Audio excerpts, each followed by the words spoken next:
of the 45th annual Jack Williamson Lectureship. Here we have our guest, Walter Jon Williams.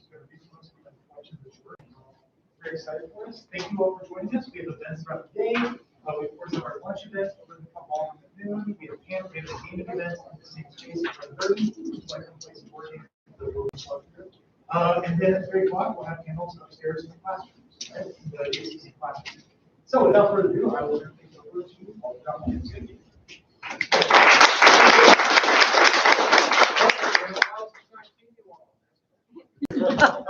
Son more than that. And during that time, I seem to have produced some books.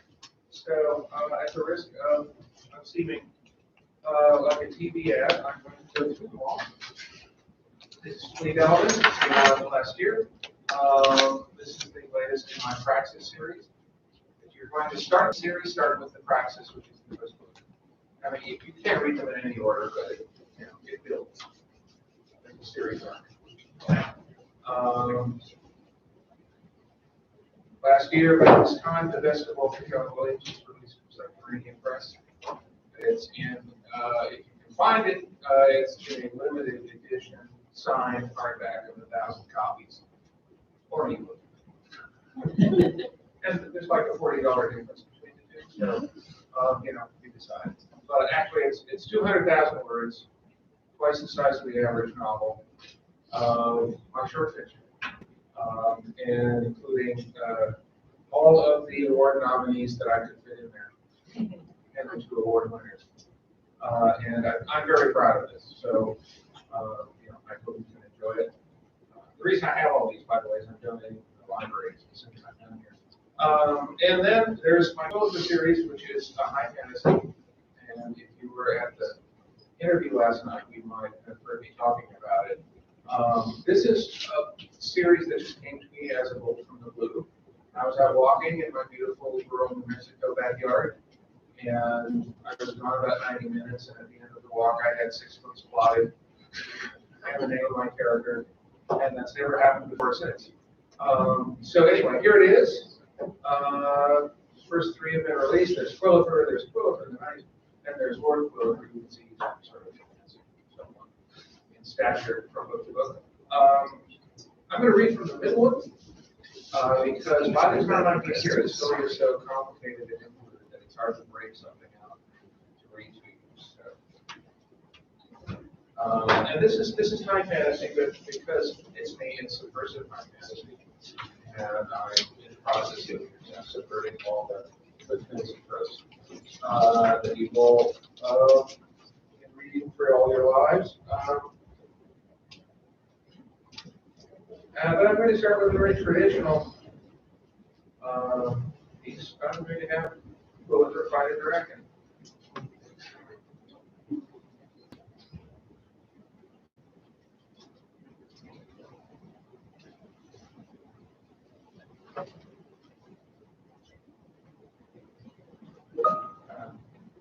Clearly did not set this up ahead of time.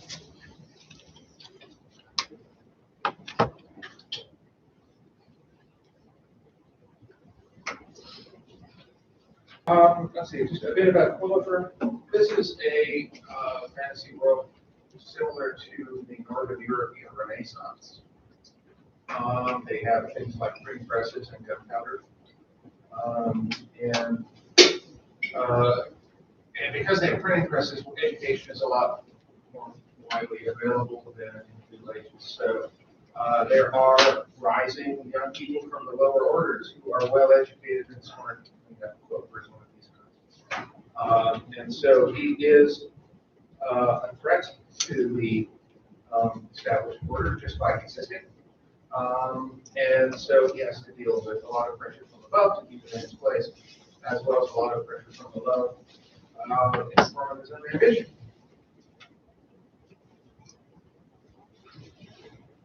So he's a court. He got kicked out of court for telling the truth, but he's back after a couple years of exile. And he hears from the queen's younger sister that there's a certain dragon on the loose off the corner of the realm.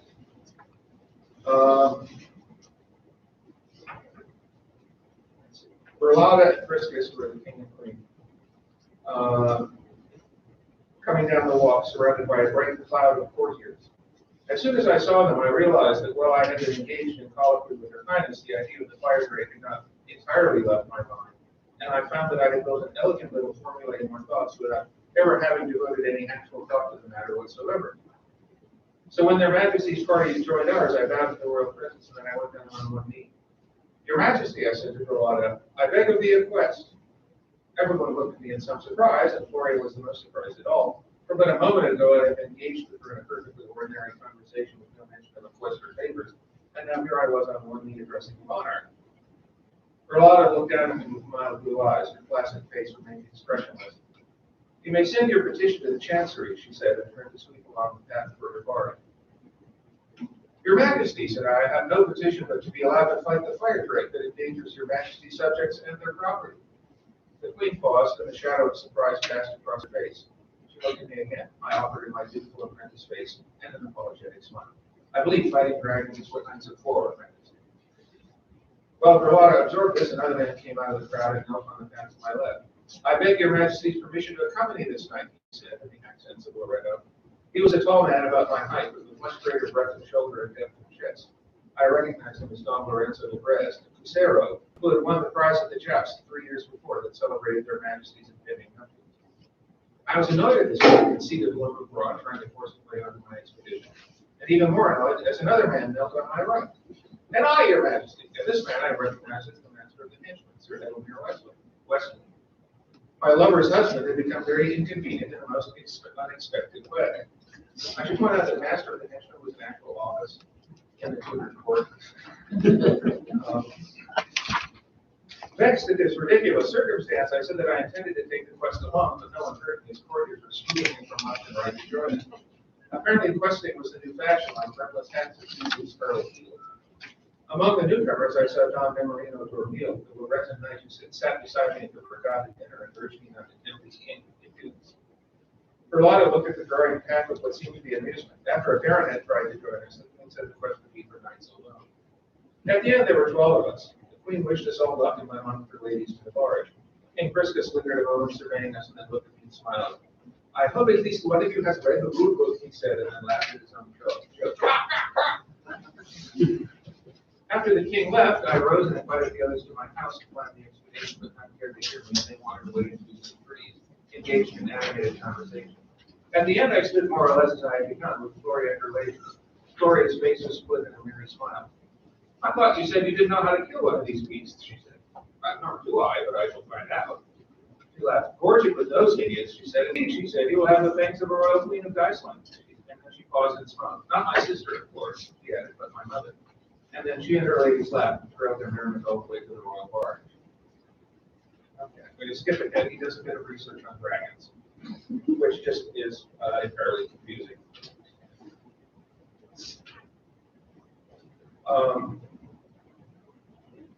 Let's see. I have, of these 12 knights, one of them manages to get killed before they even leave town. So they're going to go away.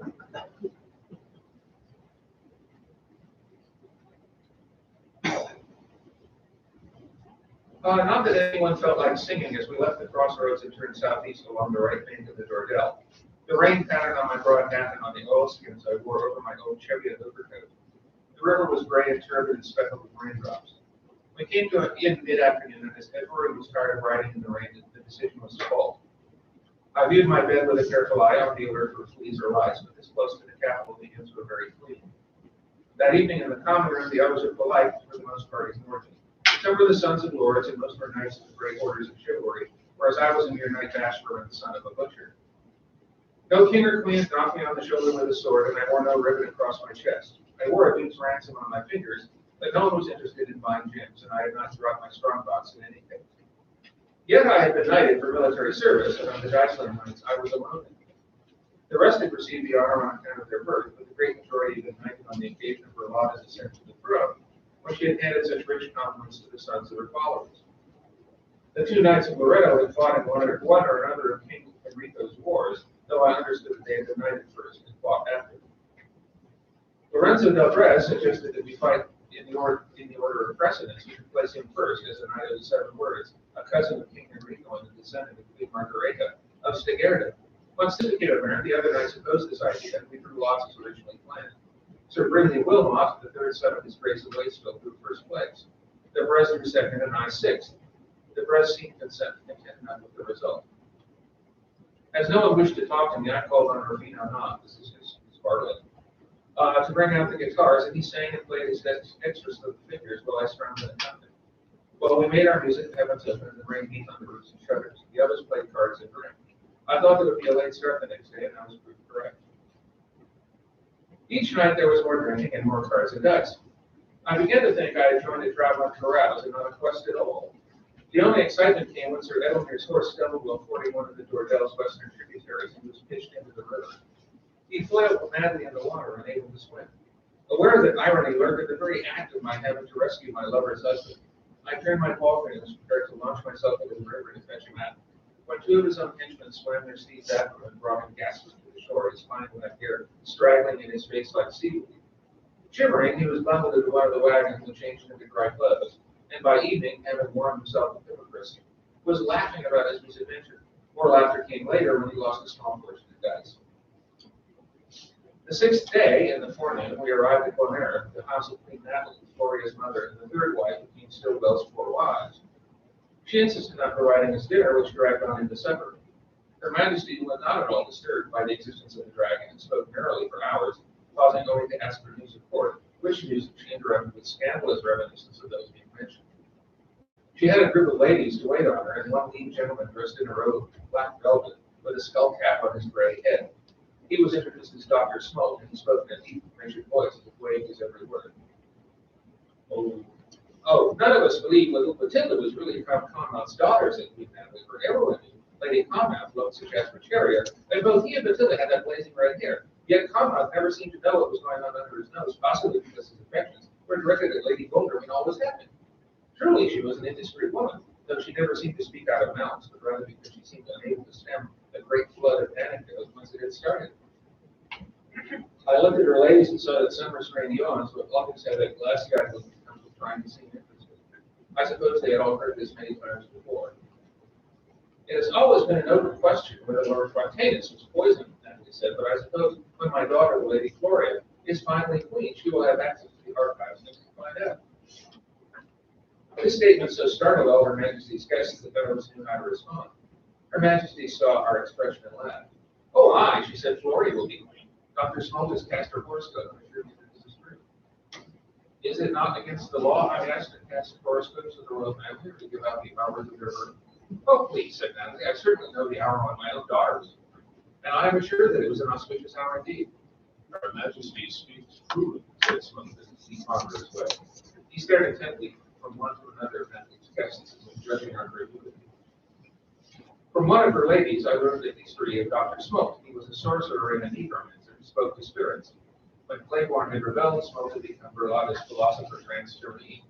The previous holder of that office, a venerable but tedious abbot named Ambrosius, had been willing to cast spells for the safety of Berlotta in the realm, but his holy office forbade him to cause harm through his magical arts, and Berlotta wanted magic to blast her half-brother in actions. Smoke was less scrupulous than his predecessor, who was employed for the express purpose of laying curses on Claiborne and his followers. After Claiborne's defeat, for which Smoke was more than willing to take credit, he was dismissed and replaced with a monk. But the crown awarded Smoke a pension, and Natalie employed him in the tower which to conduct his experiments. This seemed unwise to me, and I thought Smoke, with his black robe and staring eyes, was lightly around him. The next day was sunny and fine, ideal for the journey, but the sense of our fellowship was that we would continue to enjoy Queen Natalie's hospitality. Natalie was enjoying our company and did not object, and so the day was spent in idleness, or rather in more games of dice or cards. The games were simple, if not childish, and the sums wagered would have shocked the richest mercer in the land. I could afford to lose, but I misliked losing to a mere cast of the dice and preferred a game with an element of skill. I joined a game of 9 men's Morris and won 12 royals, but then lost it again in a game of fox and geese, with 17 of us playing, the 11 knights, Queen Natalie, and several of her ladies. Afterwards, I settled into a game of Imperial, in which, as the game involved skill and I had but a single opponent, I better fancied my chances. Yet Sir Brindley Wilmot, the Knight of the Red Horse and the third son of his Grace of Waitsfield, was a skilled card player, and after several hours' play, each of us having won a number of games, I managed to win but 2 royals, and only because he drank a deal more wine than I and allowed me to trump his name. He gave me his note with no grace. I think he viewed me as a peacock ripe for plucking and was willing to put up with my undistinguished ancestry for promised amusement and money.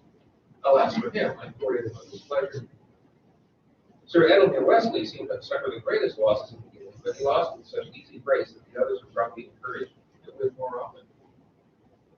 Stillwell's former queen gave us a very fine dinner, and then after nightfall, a supper made largely of game caught in Her Majesty's own park. I heard talk going around the table of spending another day at Bonaire, perhaps including a stag hunt in the park, but I had enough of this meandering drunken adventure with a band of interlopers who would not treat me with civility, and so after the last remove I stood and called for attention. I raised my glass and offered a pledge to Queen Natalie, whose noble generosity and hospitality, I said, was matched only by the grace, excellence, and charm of her person. The others stumped the table and cheered. After we drank, I addressed the others of the party. Gentlemen, said I, it's been an honor and a pleasure to travel in your company, but I have set out to kill a fire break. As I have pending business in the capital, I purpose no further delay. I will set out on this quest tomorrow after breakfast, and I hope the rest of you will join me. Sir Brinley Wilmot spoke up, his pale mustache bristling. Who are you, Sir Quilliver, to decide on behalf of this company? I do not decide for you or for any of these gentlemen. I decide only for myself. I bowed toward Queen Natalie. Her Majesty will provide me with one of her huntsmen to serve as a guide. Her Majesty acceded, though clearly both she and her ladies had hoped to enjoy our company for a few more days. I was early to bed after telling Rufino knocked on the others of my following and the horse and wagon ready by dawn. I encountered the other nights at breakfast. Many showed the ill effects of the previous night's revelry, and none were in any humor to speak to. I finished as quickly as I could, praised again the charms and hospitality of our hostess, kissed her royal ring, and made my way to the courtyard, where my minions waited with my horses and wagon. Sir Edelmere Wesley had arrived ahead of me and was already in the saddle, supervising his sumpter horses as they were packed. It must be admitted that Sir Edelmere was a capable royal officer who prepared his own part of the expedition with efficiency. He brought along a half dozen of his own henchmen from the royal stables, and they were accustomed to one another and to taking his orders, and did their work well and almost without speaking. And of course, they had acted to save their sheep from drowning. Henchman, by the way, is an ancient title used by the troops of the royal majesty. Though as these fellows are available and handy, they are used for other tasks as well. The term dates from the time of the Sea King, and combines man with Angus, their word for horse. In exchange for this tidbit, you may pass the wine of history.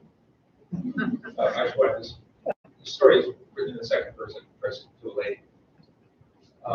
Sir Edelmere gave me a jaunty wave as I jumped into the saddle. I looked about the courtyard, dark in the shadows of the great house, even though the sky had grown light, and I saw other knights' followers moving vaguely about their errands.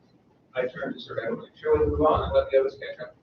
Her Majesty is not yet set for herself and for her husband.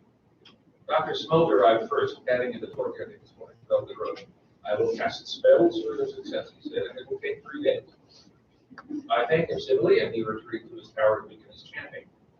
In time, the huntsman appeared, a brave girl, bearded man, astride a dun cob, but by then most of the knights were ready, and we waited for the laggards and then set off in a troop.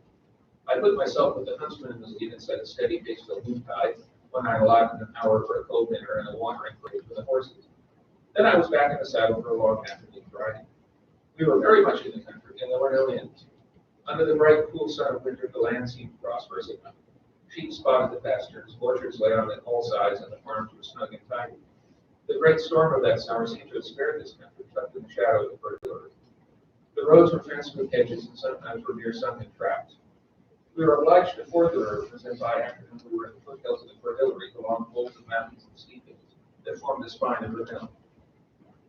Here there were no great fields, but lynchets only, with terraces stepping down the hills. By this point, the huntsman was out of his reckoning and regularly spurred his cob ahead to give directions. It seemed that the Princess Gloria had greatly exaggerated the danger to her mother, but the worm was nowhere near her face. Before nightfall, we pitched camp in the field, and the grooms took the horses off for water. Soon fires were kindled. Wine was set near the blaze in pots and leather jacks to warm. Pottage was prepared, and sausages and smoked meats were grilled on skewers. My crew set up my tent beneath an awning of sailcloth, and in my good oak Cheviot overcoat, I was as warm as a cat by the hearth. Goodman Knott played his guitar and sang the Queen of All Beasts, his smile was soaring over the camp. Brinley Wilmot's eyes glittered firelight from the far side of the camp. Sir Quilliver, he said, I wonder if you will carve this hand. A warning note sang in my blood, clear as a trumpet call. I replied cautiously, do you not know how to carve? I thought it was a accomplishment of Vulcan. I practice carving the enemies of Her Majesty, said Sir Brinley. A few practice, I observed, for her majesty and her wisdom is married the heir of our greatest foe, and now she is not an enemy in the world. He glowered, yet I think you are more suited to carve than I. Then I must teach you. I fetched a fork and a carving knife and walked around the camp to where Wilmot had draped himself in a folding chair by his own fire. One of his men had the ham on a skewer with a trotter pointed skyward. First, we must find you a trencher, Sir Brimley said. I cast about for a platter, or at least a slab of cheap bread. But then I saw the knight's armor laid out on a back blanket by his wagon, where one of his following was oiling and polishing it. I snatched up the back blade and laid it on Sir Brimley's lap. He gave a start made to rise, but I put a hand on his shoulder. Not yet, Sir Brimley, for the lesson now begins. I took the skewered ham from Wilmot's pinion and dropped it on the back. Now rest you, said I, and pay attention, where I will slice you some fine collars. I showed him my knife, passing it close enough to his yellow beard. Now you must, first of all, have a knife of sharp steel, and keep it well sharpened. It need not be one of your thick, heavy bilboes, for you will see soon that while my blade is thin and light, it slices very well. As for control, you must hold the knife with the thumb and forefinger steady in the blade. I thrust my fork into the meat. Now it is said that the trotter should be facing upward, I said, and touched the trotter with my gun. But I find that is not the universal rule. I cut several long slices from the part of the ham close to Wilmot's nose. Fine sizzling portions fell onto the black back plate. The scent of saffron rose in the air, for the ham had been cured in its spice, and its rind was golden. When I had cut enough long slices to make a flat surface, I turned the ham so that it rested on the flat side. Now you see I have made a fine rest for the meat, said I. It matters not how the trotter points. And now we may proceed without accident. For accidents, and here I held casually the knife before his face, the point making lines in circles. Accidents are all too common. I placed the knife against the meat. Had this been warming longer before the fire, said I would cut along the shank, and thus I made some thin cuts down into the bone. But the troy has not been on the fire long enough to be heated all the way to the shank bone. But it is warm in the outer layer only, so I must make some thin cuts along the surface. Cuts this thin, take a fine eye and a steady hand, as you would observe. All conversation in the camp had ceased, my lesson had become the object of all eyes. Goodman-Knott's song had fallen silent. Wilmot, I could see, was turning scarlet as the cooking fire, and he was gnawing his lip beneath his pale mustache. Words burst from him like bubbles at a slow boil. He cried, "What is it? Be careful, Sir Brimley. You may do yourself an injury." Wilmot snarled, "You, sir, are nothing. You are a base." I pointed the blade straight at his face. Before such words as "Cohen" or "barbermonger" passed your lips, said I, you should reflect that I have a sharp knife, and you do not. I advise you to sit still and learn your lesson. I cut a long series of collars. Steam and scent rose from the backplate. Wilmot trembled in every limb like an angry boar trapped in a pin. I stepped back. "There you have it, Sir Brimley. I said, you have a fine supper, and I hope you will enjoy it."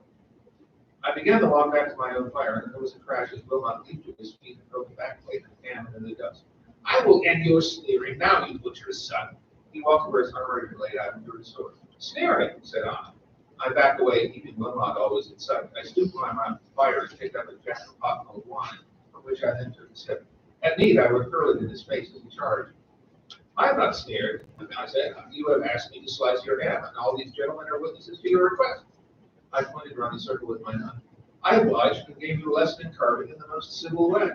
Yet I am repaid with insults and threats. To this, these men are also witnesses." I noticed out of the slant of my eye that the two sailors in my company had equipped themselves with whingers, and the Rufino knot had circled around just beyond the light of the fire, and he carried a heavy falchion in his hand. If Wilmot ran at me, Knott could come in from the flank with a weapon weighty enough to take off an arm. I had never thought to find a staunch ally in a minstrel, but I was pleased to find in my retinue such a loyal supporter. Wilmot brandished his weapon. "Pick up your sword, I'll fight you." I was half inclined to indulge him, for I was fed up with his clodpole and his clodpole friends. But I managed to restrain my temper and reflected that murdering him was scarcely due to good outside the relief of my meat. "You have a drink and yourself first," Sir Brimley, said I, "and I after you. And we both survive, and you may wish to pursue a quarrel, I may oblige you. But until then, it seems you must endure one another." The other knight stepped forward to call Wilmot, and eventually he jammed his sword point first in the ground and stormed off to his tent. Rufino Knott quietly put away his falchion and began again to play his guitar. I recognized the refrain to the Quilliver song, but not knew better than to sing it aloud. I drank the mulled wine and ate my own supper and went to my tent. I took my carving knife with me in case I needed to defend myself. I was up at dawn for a cold breakfast and worked by a cup of brandy. But a rain squall struck us and turned the road to muck, and the party was obliged to wait a few hours for the rain to drop. During that time, King Natalie's huntsman struck out on his own and found someone who agreed to guide us to the haunts of the great worm. So before we set out, the knights donned armor in case the great descended on us, and others kept weapons near at hand. I rode my charger Frenzy and wore the breastplate and burden it I had worn at Exton Scales, with the dimples and creases where the usurper's bullets had nearly struck me down. I had my broadsword in its scabbard, carried a poleaxe across my saddle bow, and bore on my back a large shield, recommended by the Duke. I covered myself with a thick woolen cloak, which kept me warm, which my supporters were drenched with canisters of water when we were menaced by a fire dragon. More draperies covered Frenzy, and I hoped he would not grow too hot as we traveled. I took off my rings, put them in my saddlebags, and drew on thick leather gloves armored with articulated steel plates. So Brindley Wilmot spoke only to his servants and looked at the rest of us and told Walter. The squalls had passed, and water droplets that hung in the grass were turned to gems by the sun. We came upon shattered holly hedges, which our guide had descended and broken down from the dragon. The holly berries were still bright red. Torn sheep lay in the field. It is a vicious worm's art, said our guide, for it kills for sport more than it can eat. We turned into a shadowed lane with rows of hornbeam on each side, the limbs of which had grown into an arch above us and gave the impression of a tunnel. The leaves had turned, and we were bathed in the golden light as we advanced, but Francis seemed to dislike the light and rolled his eyes and snorted. I began to think he was sitting in it. Then our guide pointed out a place where one of the hornbeams had been knocked askew, and through the hornbeam pit we could see the fire drake itself lying in a field spotted with its fingers. The dragon lay in the sun on a tawny field spotted red and white with murder sheep. It rested on the grass in shimmering tumbled coils, and it seemed to gleam with shifting colors like a fire oak. I had seen that scintillation before in that great serpent that rode the storm earlier in the year, and I knew it was a sign of the supernatural power that animated the worm. The drake was difficult to look at, and I did not care to look at it directly, but only from the slant of my eye, and even then I felt uneasy, as there was an eddy in my thoughts at the touch of the extra mundane. The dragon's head, which I judged to be as long as my leg, dripped red from its overlapping fangs. Its unwinking eyes were gold, and it had a feathery mane of scarlet. Wilmot, who had won the sortilege and was the day's first sacrifice, let his servants douse him in his charger with cold water. His horse was a heavy framed chestnut, a destrier of the sort that carried knights of legend, and Wilmot was armed cap a pie, encased in shining steel from his crown to his toes, with a surcoat in his colors of green and white. He carried a lance with a green and white pennant. Water streamed off as he rode through the hedge and onto the field. There he paused to check his gear, then spurred his destrier toward the dragon. At the last moment, he lowered his lance to pierce his target. The worm's motion was so fast I could not properly see it, but the beast lunged out fast as the whip crack, and Wilmot was hurled from his seat to land in a crash of steel 4 or 5 yards away. The lance shattered into 100 splinters, and the big horse was bowled right over, landing on its back with a scream, its legs flailing in the air. Then the drake was away, whipping through the grass fast as lightning. It swarmed between beech trees planted atop a marsh cut, and vanished in a blizzard of scarlet leaves. The rest of us stood stunned, and the Wilmot servants dashed out of the field to succor their master, and the rest of us followed at a more thoughtful pace, contemplating what we had seen. The worm was at least 30 feet long, and as big around as a wine barrel. It moved like a snake, in fast, sinuous curves, and we disagreed about whether we had seen legs. Nevertheless, the reality of the monster was far more formidable than it had presented itself in our fantasies. And as we crossed the field, we all dwelt in silence and cold introspection.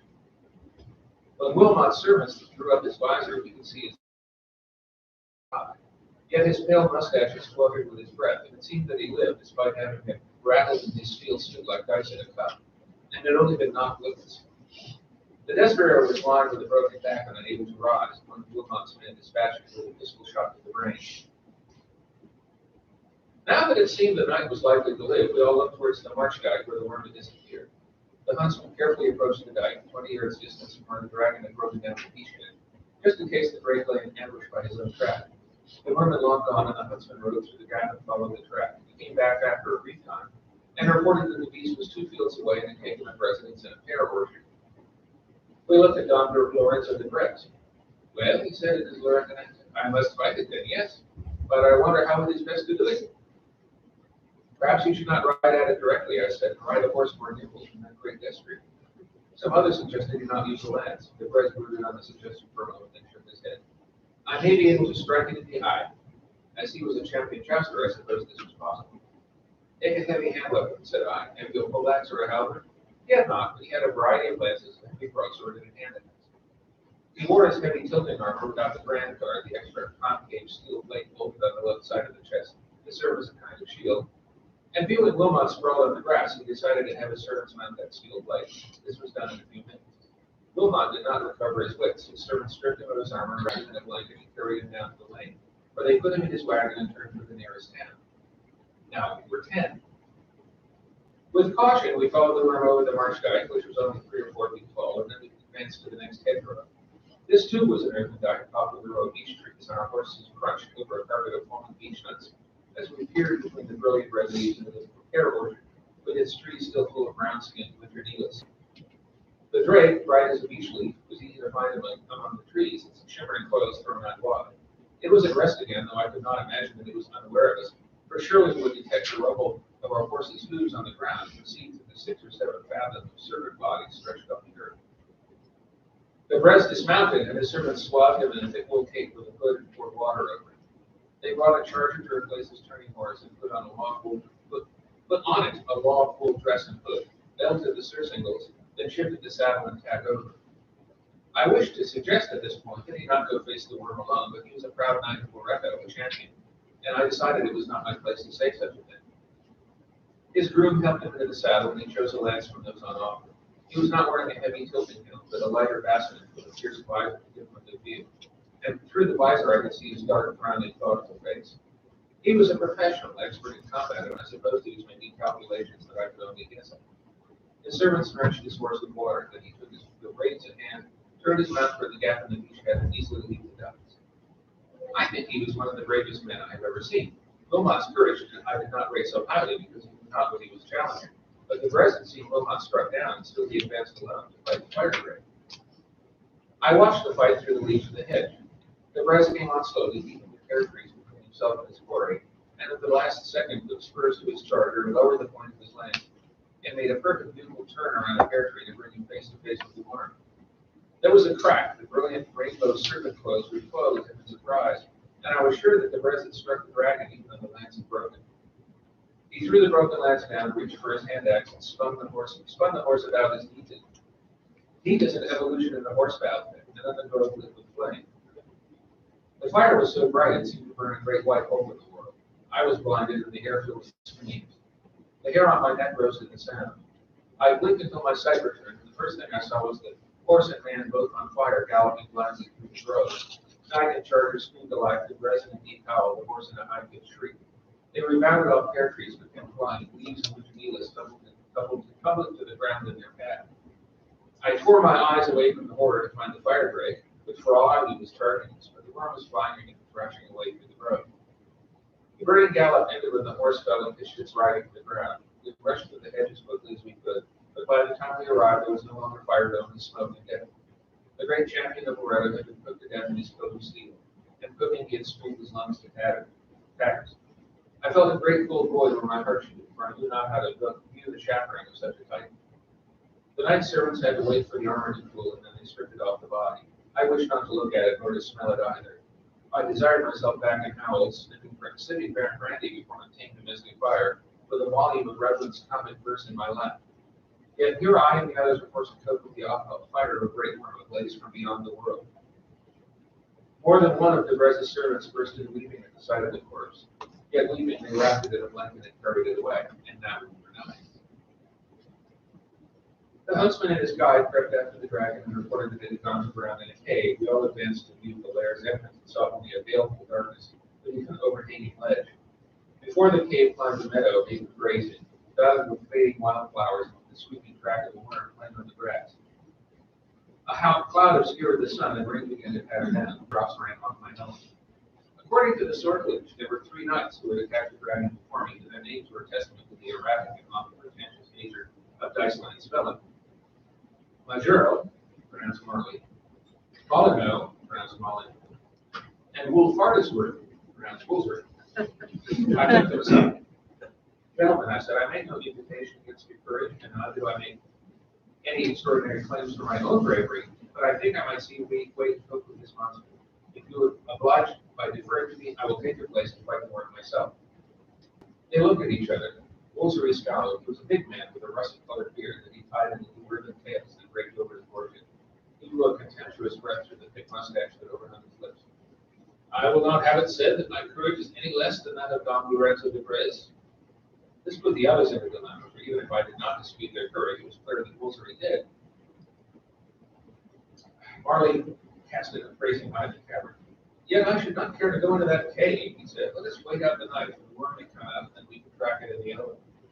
Relief descended upon me. It was the matter of courage was postponed to the next morning, which I found myself pleased to do.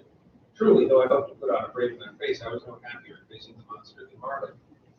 We brought up the wagons and sumpter horses and pitched our camp on the far side of a shallow stream. It was a sober, cold, wet company that cooked its supper and went early to bed. We stood watches all night in case the break attacked, and so I stood in the dark for some hours with rain pouring off my oilskins and my poleaxe in my hand. I knew not what we would do if the worm attacked other than die. The rain faded before sunrise, and we cooked our pottage and porridge over damp, smoky wood, while gray clouds steamed high in the firmament. We wrapped blankets for warmth, shaking the water out of our possessions, and the very breath of our horses in the chill air. No one seemed very eager for battle.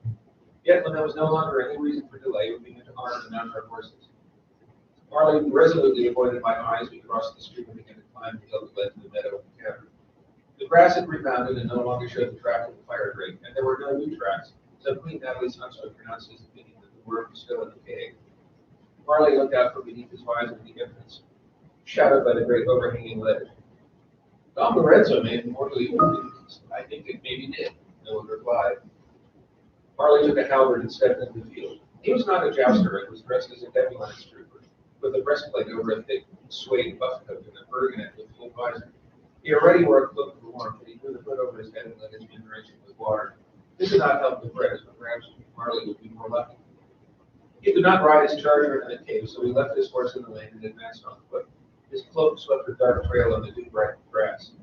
He did not aim directly for the cave, but a roundabout way as to avoid alerting the dragon. When he neared the entrance, he crouched low and peered around the corner into the darkness. Whatever he saw must have encouraged him to bring her forward and prepare to descend into the cavern. The cave lit up bright as the sun, and when the bright moon faded from our eyes, Marley was gone, leaving behind only that dark trail in the grass. Now we were 8. We looked at each other in silence, and I turned to Molyneux. Sir, I repeat my office of yesterday, I said. If you will defer to me in the succession, I will do my best to bring the worm to heel. Wolsey made a scornful sound. For you to advance, he said to me, 2 knights will have to give way, and Molyneux may, but I will not. I will not let it be said that you have more courage than I. Sir Edward Wesley tried to intervene. It is not a question of courage, sir, he said. It is a question of killing this dragon. We have not laid a finger on this beast, and 3 men have died. It is not cowardice to admit that our plan has failed and that we should attempt something else. Wolsey folded his arms across his big chest and blew a contemptuous gust through his overhanging mustache. I will not yield my place. There was a silence. Well then, said Molyneux, cavaliers, rescue Mary. I must hope that my shield will serve. Again, we went through the business of breaking and dousing one of our number, and Molyneux strapped on his shield and cut down lance in his right hand using a short stabbing spear. The shield was no small buckler, but a large wooden mantlet of the kind used in sieges for handgunners to hide behind. Molyneux had covered it with rawhide to keep it from bursting into flame. I viewed the unwieldy port of the wall and thought it might serve as good protection against anything but the unworldly fires of the worm. He watched with sinking heart as he lumbered over the grass carrying the wooden wall. He dropped it on the grass before the cave, I think to catch his breath, and then he picked up the great shield and advanced upon the cave. No fire jetted forth, and Molyneux stepped over the threshold and vanished into the shadows. We waited. We were 7. I turned to Wolsey. Well, sir, I said, your turn has come at last. I wish you joy in it. He looked up at the cave beneath its overhang. His face had gone pale and his eyes seemed big as blue platters. Molyneux may have yet to engage. He said we should give him more time. He may be in trouble, said I. He will have the honor of rescuing him. He blew out his breath through his thick mustache. Let us have dinner first. I fight better on a full belly. Nay, said I, it is your turn. He insisted on taking your place, and he would not yield it to another. Now you must follow Marley and Molyneux. I pointed to the cave. After you've gone into the dark tube that awaits you, I may do what I should have done first thing this morning before 2 brave men died. I say again, Wolsey insisted, that I fight better on a full belly. I've had a belly full of you, cried Don Memory of the Room. By the pilgrim's nose, must I throw you into the cave myself? The wide blue eyes turned confused. I have an idea that may serve. Wolsey threw up his hands in the air. at Sir Gulliver's insistence, said I will yield my place to him. I snarled at him. The time to yield your place was an hour ago. Wolsey folded his arms across his armored breast. I have decided, he said. You may have my place. It is at your own request. Coward, said Don Membrino. Turd. Wolsey scowled at him. These aspersions are immaterial. Once I have chosen, I am immovable. I'll move you. The Loretta Knight punched him over the ear with an armored fist. Wolsey clapped a hand to his head and breathed. Fight me or fight the worm, said Don Membrino, but I tell you, I am more terrible. Perhaps I inadvertently saved Wolsey from being massacred because I seized him by his gorget and the skirt of his cuirass and hurled him through the hornbeam hedge and onto the field where he fell in a crash of steel. I threw his burgonet after him. Draw your sword, I said, and get you to the cave. Never have I been so inclined to commit murder. Wolsey picked himself up. These affronts are unbecoming, uncivil, and refractory, he said. I have done nothing to provoke them, but accede to Sir Gulliver's request. Oh, I've had enough, said Sir Elmere, and reached out to one of the holsters on his courser and drew out a pistol nearly as long as his arm. He cocked it and pointed it at Wolsey's head. Go to the cavern, sir, or die here in the field. They were fools, you might say, with that narrow look in your eyes, and you were perfectly correct. I had nothing to do with these high-born, top-strung cavaliers, and I never wished to be in their company. It was of no consequence to me if any of them died, or if they killed each other. But when all is considered, it were better if Wolsey died fighting the dragon than being cut down about his friend. Wolsey stared at the pistol barrel pointed between his eyes, and then he shrugged and blew air through his overhanging mustache. If you insist, he said, I will retrieve the matter, and you may surrender all the glory to me. He put on his helmet and dropped his visor over his face. He did not bother to clad himself in wet wool, but drew his sword and marched out onto the grass. From the center of the meadow, he paused to survey the cave before him, and crouched and went off on a slant like Marley, as if to take the cave by surprise. Yet when he reached the hedge that bounded the meadow, he did not begin to move along it toward the cave, but climbed over the marsh dyke and vanished, leaving behind only a few peach boughs waving in the wind. I stared after Wolsey for a few seconds, and then I could not help but burst into laughter. He has gone for his dinner, I said. Sir Elmer laughed as well. Well, the way Guts Fustian has fled, he walked a howl with my blessing. It seemed that we were now saints. Wolsey's servants were abashed at their master's flight and seemed not to know what to do. Bide here for a while, I told them. You may yet be of service. Sir Elmer looked at me. Well, Sir Gulliver, as Wolsey is Fubio, it seems the lottery is fallen at last upon you. At last I would be allowed to do what I intended to do from the first. All it had cost was the lives of 3 men. I turned to my followers. Come, my brave engineers, you know your business. They busied themselves in my wagon. 2 men brought out the carriage on their backs, and the strongest carried the leather-wrapped barrel. The cart's driver and Rufino Knott followed both the spoke wheels before them. The wheels were fixed on the axles, and then the gun was dropped onto the carriage, and the cap spurs bolted over the trunnion. In swift order, the ammunition was laid out before the gun, and the sponge worm and ram were laid on the grass nearby. The cartridges were brought out in a wooden bucket to keep the damp from the powder. 2 of my sailors stripped the canvas top from the wagon, and the pair of spool guns were fixed on the quarters, and the slow matches lit. For I had long ago decided that Colonel Lipton's leather gun deserved a field trial against the dragon. Fire against fire, and to that end had acquired a crew from the loyal and worshipful company of cannoneers, 3 apprentices under the command of the Lancashire field. While the cannon was being ready, I put my cloak about myself and consented to a drenching, and Frenchie's dress soaked also. He misliked this and snorted in anger. I stayed away from his rolling eyes and threatening to planted my full axe in the ground and returned to the gun. He'll handed me the linstock with 2 burning matches set in its tip. Load first with a carcass, Goodman Peter, I said. A cartridge and flannel bag filled with costly corn powder was rammed down the short barrel and then a wad. The carcass, sticky with tar, was rammed down next, and there was no need for a second wad, for the barrel was tilted upward and the munition would not roll out. Peel pushed the bent prick into the touch hole to pierce the cartridge, then lifted his powder horn and poured fine corn powder into the hole. I peered along the barrel. A little to the left, Goodman. One of the crew used a handspike to throw the trailer in. Peel looked along the barrel himself and adjusted the elevation with the corn. I do not blush to admit that it was he who actually laid in command of the gun. Being a professional who worked with Mowbray, and Lipton on the weapons development, I held the linstock and pretended for the sake of my dignity to be in charge. The knights looked at me with great surprise. Yet there had been a cannon for 200 years or more, for all that no one had entered legend through the use of such a weapon against a great monster. Gentlemen, I told them, it may be that the gun may provoke the worm to attack us. In that case, we should retire behind the wagons and let my shipmates here fly at the beast with their murderers.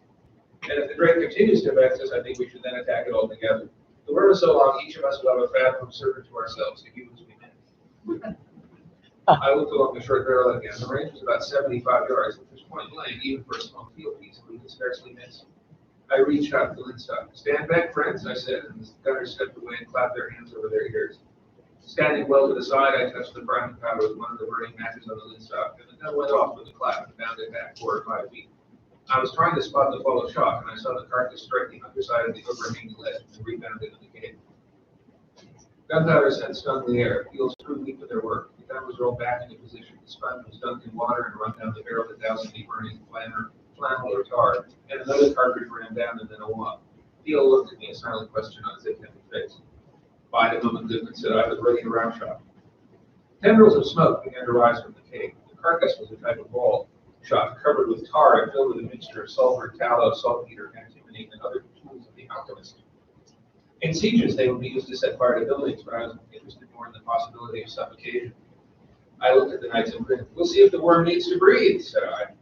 Billows of white smoke rose from the cave. Perhaps fire was the drake's natural element that was basking in flames, like a dolphin dozing on the sun-kissed waves. But I thought the worm seemed more like an antelope than an alchemist's salamander, which did not care to breathe sulfur for long. I waited until the smoke began to grow thin, and then I fired a second carcass in the worm's lair. The art of making these munitions is inexact, but this particular carcass seemed more successful than the last, for the smoke fairly gushed from the cave with a great hissing noise. The leather gun was loaded with cartridge and wad, and I had it trained on the cavern entrance. 2 gunners stood by, one carrying another carcass, another a round shot. I stuck the butt of the lidstock in the ground, took my telescope out of its case, and viewed the mouth of the beast's lair. I hoped that I did not have to fire more than once or twice more, for Linton had told me that his guns always burst sooner or later. Yet he had assured me that this particular gun was an improvement on the others, and I tried to take some comfort in that. It was difficult to see anything properly amid the gushing, swirling gray smoke, but a surge of blood prickled my arms as I thought I saw a dark shadow bob up in the cavern entrance and then come down again. I said nothing and waited for the worm to more plainly show itself. Then the drake heaved its great coils out of the cave and appeared in plain sight, its rainbow colors shimmering against the smoke, its head bobbing as it tried to make out its surroundings. Perhaps it was blinded by the sun, or the smoke had brought tears to its eyes. It was still about 75 yards away, point blank range, even for a small gun. "Round shot," I cried. The 6-pound ball was rammed down the leather gun's short barrel. I looked at Theo and gave a silent command with my eyes, and he jumped behind the gun to train. His crew made a few minor adjustments, and Theo pushed the point in to lower the barrel. "Now, sir," he said, and I brought the lid shot down. The gun bounded back with a crash, and I saw the ball strike the worm just below its neck. For a brief moment, there was a frantic writhing, like a nest of snakes that had been speared with a stick, and then the drake fell still. I ran for my frenzy and found Rufino not ready, bent over with his hands cut. I put my boot into his hands, and he threw me up into the saddle. I reached for my bullet. "Great! A top round shot," I called, in case my next stroke failed, and struck spurs to my horse. Frenzy gave a ferocious snort and bounded up the men. The gunshots and the taste of powder had perhaps reminded my steed of his warhorse days, for he seemed more angry and more animated than he had in years. The gallop was over in an instant, and the fire break was stretched before us. The sulphur scent tainted the air. The body with its shimmering rainbow scales lay slack in its coils, and the beast's scarlet mane stretched on the damp grass. The fanged mouth snapped in the air, and the golden eyes rolled toward me, filled with malevolence. The drake was not dead, but stunned. I realized that I had dropped out of the saddle. I had forgotten my large shield and could not stand the beast's fire, and therefore I should not give it the chance to breathe on. I jumped behind the head somewhat, raised the poleaxe in both hands, and brought the axe blade down on the fire drake's neck, with the intention of severing the spine. The blade bit deep, and the serpent's great coils heaped up from the ground and snapped like whips. I jumped back to keep from being bowled over, and frenzy reared and struck the coils with its fingers. I did my best to locate the head in the coiling chaos and struck again with the axe blade. The fire drake fell still, one golden eye staring at the sun. I stood with the poleaxe cocked, ready to strike again, but the scales and rainbow colors were already fading as the magic passed away. Frenzy struck the worm with a disdainful hook that snorted and backed away. The last of the carcass smoke drifted away, and I viewed the dead animal at my feet and saw that it had 4 small, rather delicate clawed feet. They seemed too weak to support the worm's great weight, and there were recesses in the body where the legs might be touched. When the beast writhed on its way like a snake. I suppose the claws were used in climbing or dismembering prey. There were also the remains of 2 leathery wings. They had been enough, I suppose, to support the young drake in its flight to the hill, but was hardly sustaining once it had reached its full growth. "Hurrah for Sir Quillifer!" The 2 sailors in the wagon led the cheers and fired their swivel guns into the air. "A salute to Sir Quillifer!" I began the business of cutting off the dragon's head. Its ichor was dark and glittered like black diamonds. By the time I had severed the head, the other knights arrived, having walked up from the living with many of their servants. They marveled at the beast and pulled on its tail to stretch it to its full length. I had been nearly right that each knight would have a fathom of work in it, for it was 10 or 12 paces long. One of the servants came forward with a knife to dig the teeth from the dragon's jaw, and I told him to step away. The head is a gift for Her Majesty, said I. I shall deliver it entire. I looked up and saw Sir Edwin frowning. This is what you planned all along, he said. Aye. We just got in your way. I had no answer for that. Fortunately, these idiots, Florian said, and Philip was sleeping off the feast. That was near enough to what had happened. The cannon boomed, and I jumped at the sound, which was followed by the whine of brass shorts singing. In salute, Peel had fired the gun harmlessly toward the next field, but the weapon had burst out its double charge of round shot and grape, and some pieces of its barrel sawed through the air. None of us was hurt, but I sagged with relief that I had not had to fire the gun a fourth time. And then I felt my heart lift. I had killed the deadly worm in the world of pestilent choice. Notice.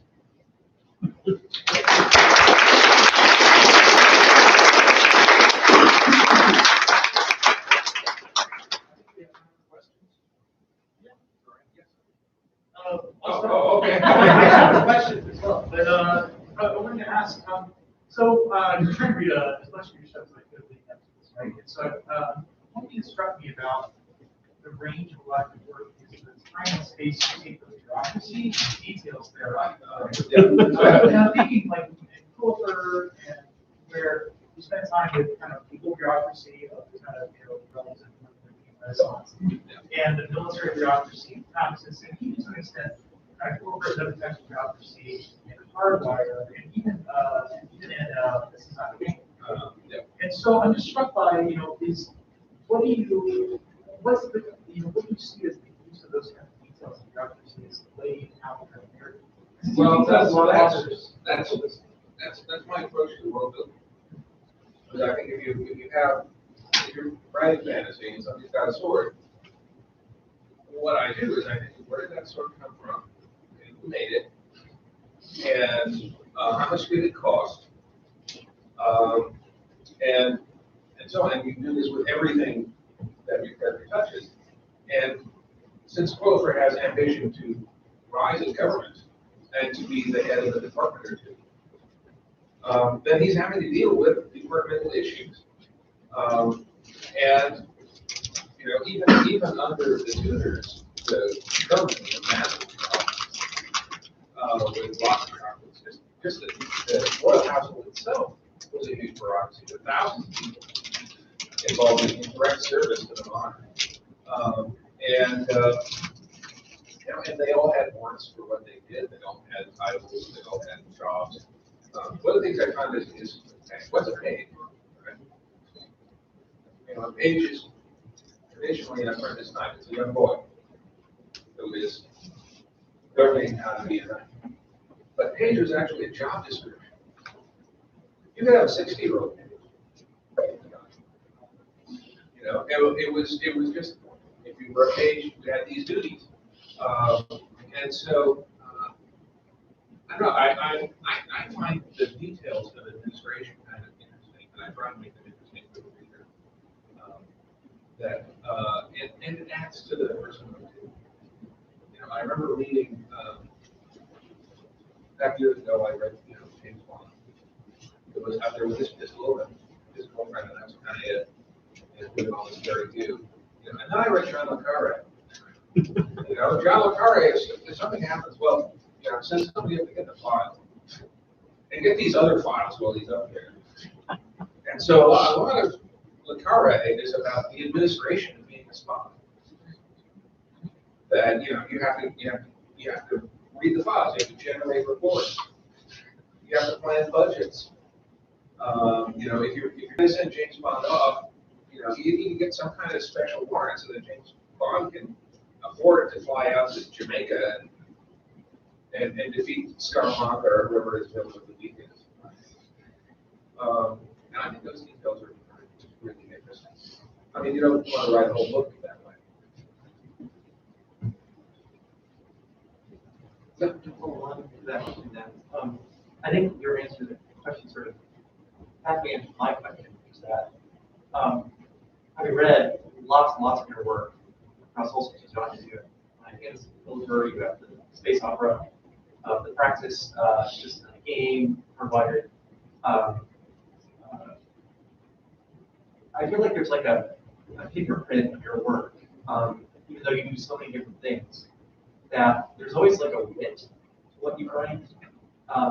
There's like a even when you're writing in your voices, there's like a distinct kind of a sly wit in the observation of the world.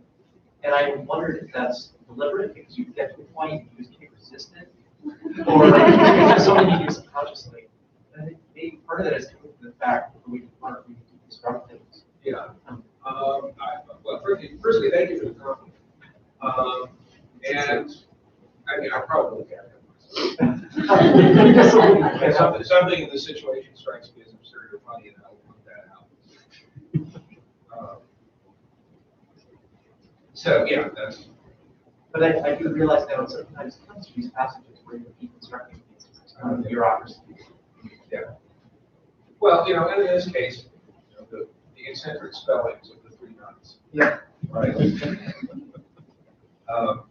Which are really how those are fascinating, because they're not spelled that way at all. And then when you get to Scottish spellings, that's just nothing about it. Just say the words.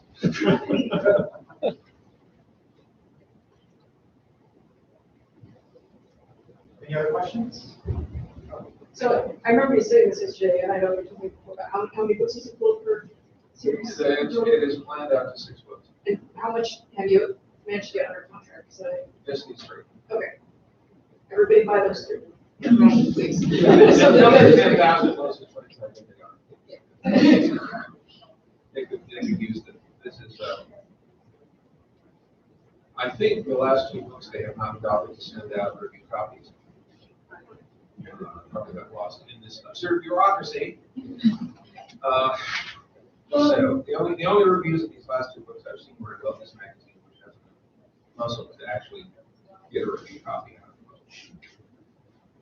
And people don't necessarily realize that series get canceled all the time. It's very common for people to want the whole series to be out before they buy it. Yeah. But the market doesn't work that way. Buy it, put it on a shelf, wait until the all 6 are out if you want to do it that way. Each book is different enough.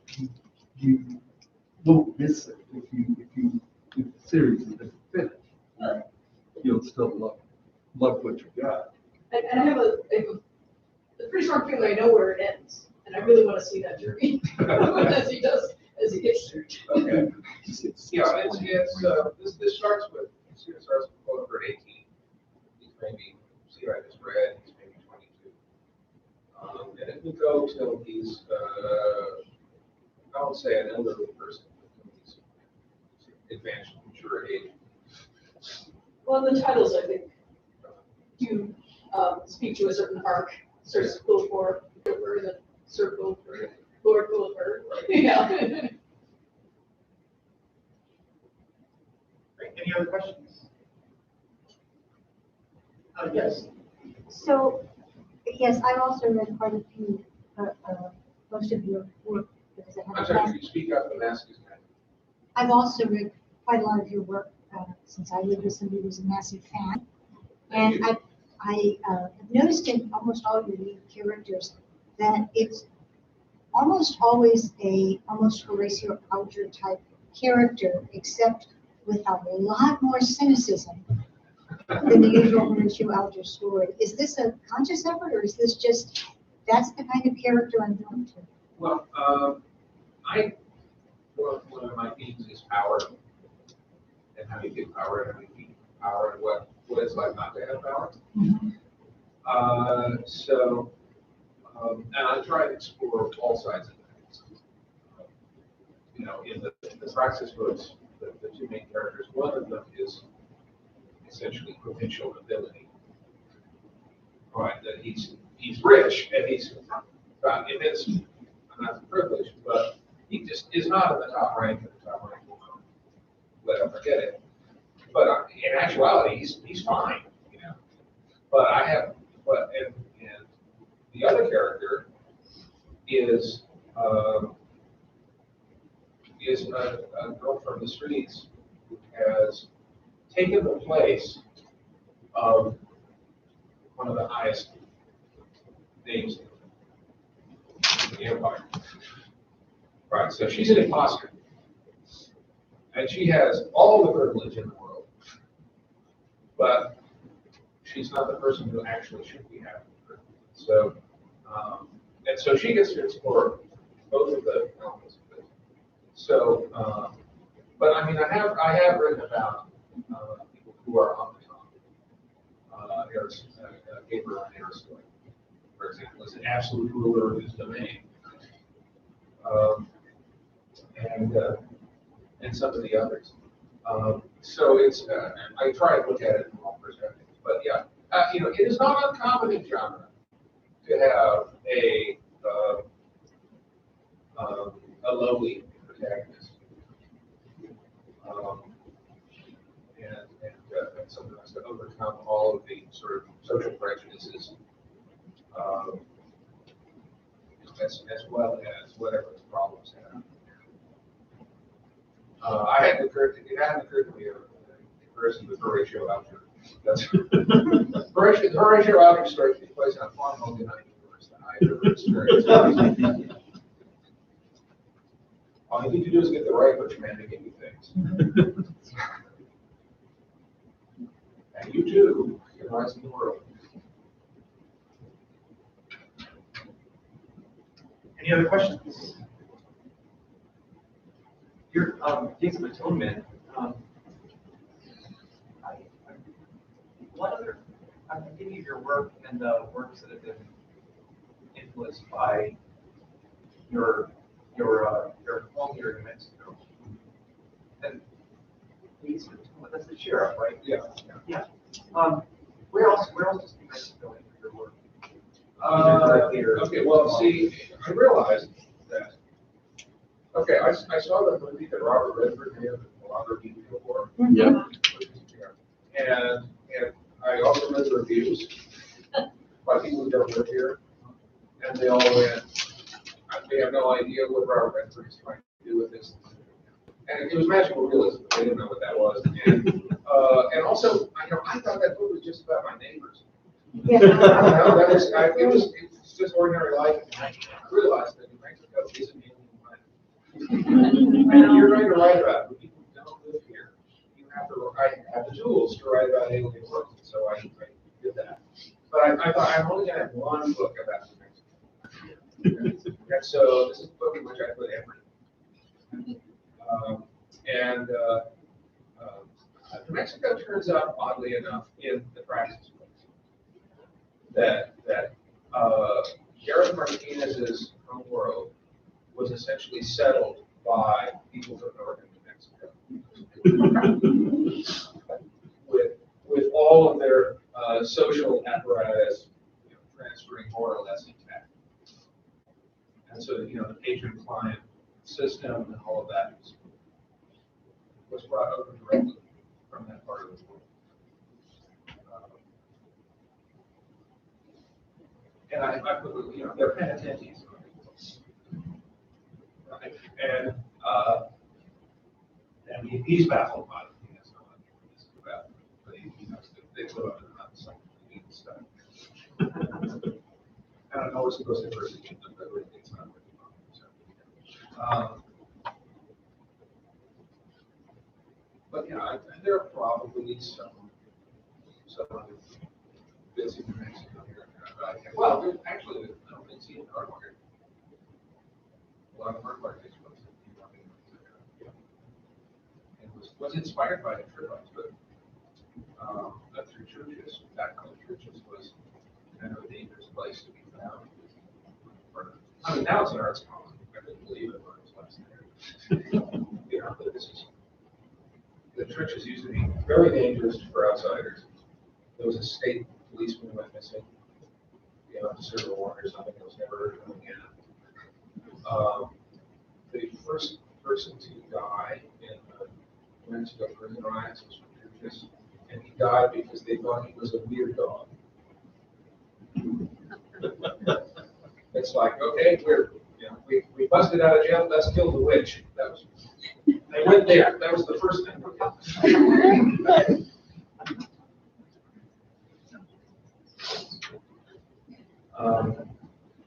But anyway, I have trouble in that other scene. And I remember that there was a church or a parada or some kind of religious institution, and it had an arch above the door, and in that arch, there was like an eye in the pyramid. I remember it very clearly. And then when I came back to Bridges more recently, I couldn't find it. I couldn't find the building. You know, it's clearly gone off to some alternate universe. And I talked about driving to the fort and I was like, there's a bridge there now. So that's, you know, a detail that's kind of grew up. Any other questions? All right, well then, please join me in thanking Walter for his work.